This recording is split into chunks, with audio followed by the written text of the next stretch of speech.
হটাও, বিজেপি হটাও।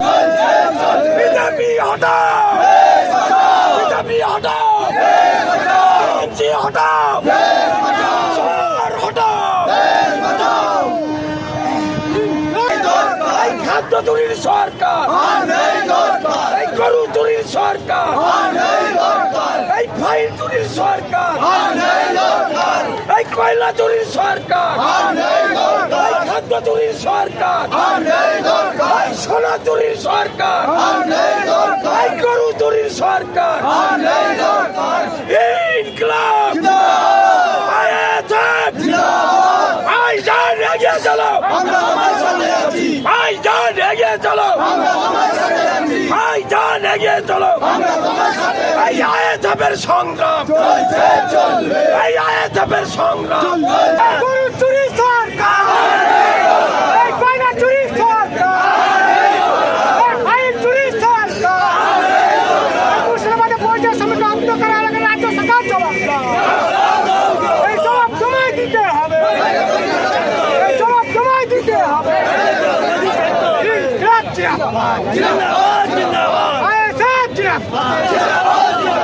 ভাইজানের সংগ্রাম আইএসএফের সংগ্রাম, ইন্ডিয়ান সেনা বাহিনী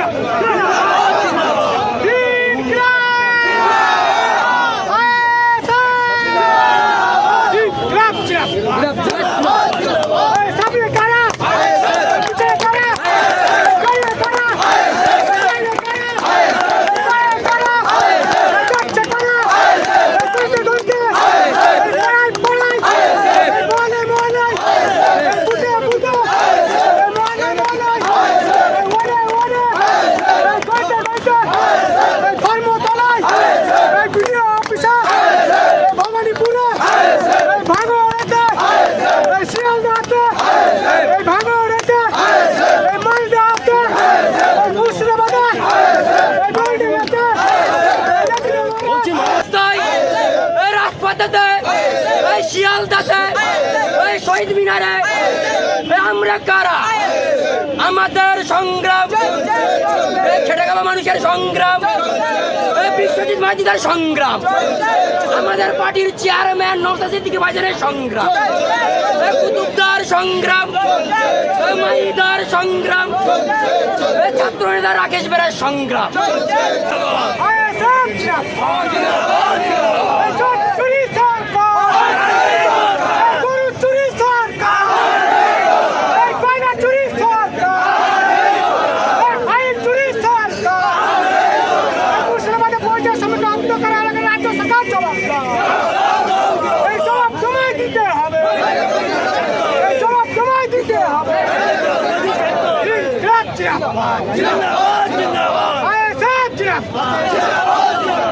ভাইজানের সংগ্রাম, আইএসএফের সংগ্রাম, ইন্ডিয়ান সেনা বাহিনী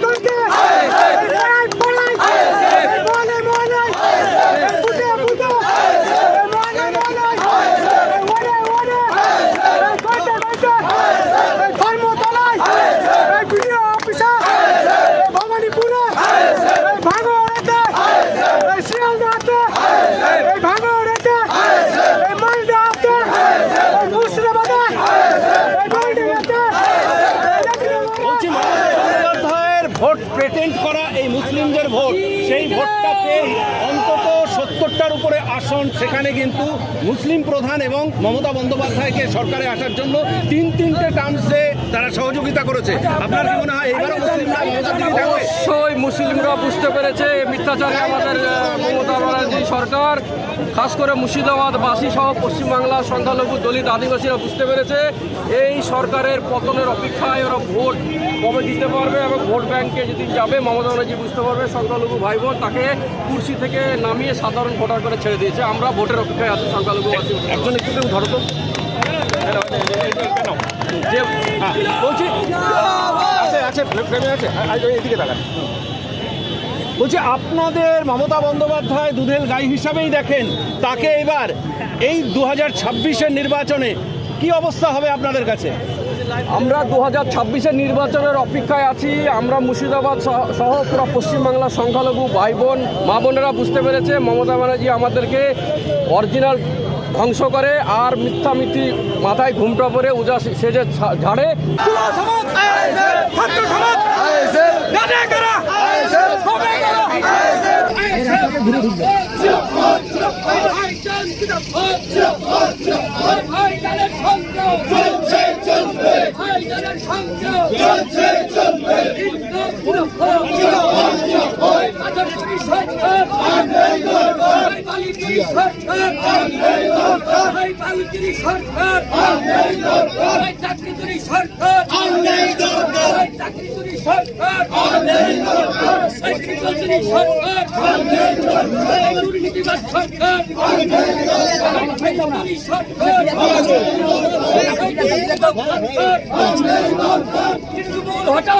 দেশ বাঁচাও।